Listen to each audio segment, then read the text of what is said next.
તિરુપતિ બાદ વધુ એક મંદિરમાં ભેળસેળિયા ઘીનો ઉપયોગ સરકારની માલિકીની કંપનીથી ખરીદ્યું હતું। ઓડિશાના કેન્દ્રપાડા જિલ્લામાં પ્રસિદ્ધ શ્રી બાલાદેવજીઉ મંદિરના ભોગ પ્રસાદને લઈને વિવાદ સર્જાયો છે। શુક્રવારે અહીં મંદિરના સેવકોએ 300 વર્ષ જૂના મંદિરમાં પ્રસાદ અને ભોગ તૈયાર કરવામાં ભેળસેળયુક્ત ઘીનો ઉપયોગ કરવાનો આરોપ લગાવ્યો હતો। મંદિરના એક પૂજારીએ મંદિરના રસોડામાં ભેળસેળયુક્ત ઘીના ટીન જોયા અને મંદિર પ્રબંધન સમિતિ સમક્ષ આ મુદ્દો ઉઠાવ્યો। મંદિર સત્તાવાળાઓએ તાજેતરમાં નવરાત્રિના દરમિયાન મંદિર ભોગ તૈયાર કરવા માટે સરકારી માલિકીના ઓમફેડ ઘીના 6 ટીન ખરીદ્યા હતા, જ્યારે તેમણે જોયું તો રસોડામાં રાખવામાં આવેલા ઘીમાં ગંધ અને ખાટો સ્વાદ હતો।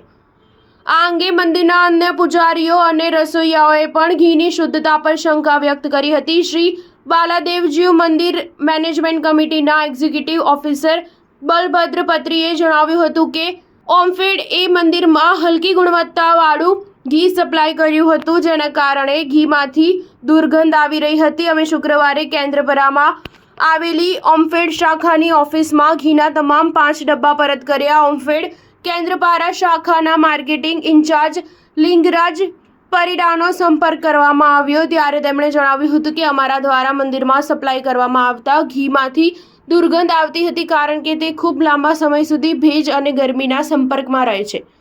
અમે મંદિરના અધિકારીઓને ઘીનો સંગ્રહ ઠંડા વાતાવરણમાં કરવા સૂચના આપી છે। અમારા દ્વારા સપ્લાય કરવામાં આવેલા અશુદ્ધ ઘીનો આરોપ સાચો નથી। સ્ટાર ન્યૂઝ 7 હંમેશા સચ્ચાઈની સાથે।